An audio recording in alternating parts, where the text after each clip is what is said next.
চড়া গলার এবং কড়া মেজাজের স্ত্রীর কারণে বাড়িতে যেমন শান্তি নেই, তেমনি অফিসেও শান্তি পাবেন না যদি এ ধরনের পরিস্থিতিতে পড়েন।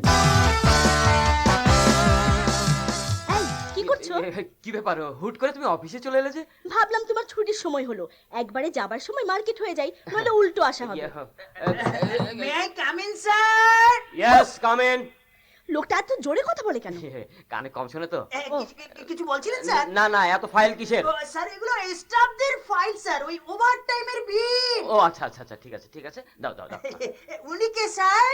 ইয়া, আপনার ভাবি। ভাবি ভাবি ভাবি, আসসালামু আলাইকুম। ওয়ালাইকুম সালাম। আসলে ভাবি, স্যার না স্টাফদের ব্যাপারে খুবই উদার।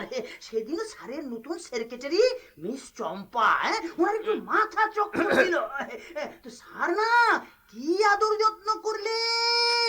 কি করলেন?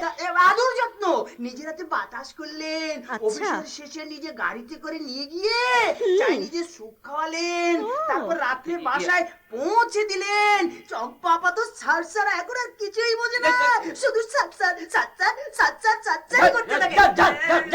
ফাইলগুলো নিয়ে যাই, ভাবি আসি, আসসালামু আলাইকুম। কি হলো কি হলো, তুমি উঠছো কেন? কেন বসে বসে তোমার এসব প্রশংসা শুনবো নাকি? না না না, মার্কেটে যাবে না? মার্কেটে না, ওই চম্পাকে নিয়ে যাও, দুশ্চরিত্র লম্পট।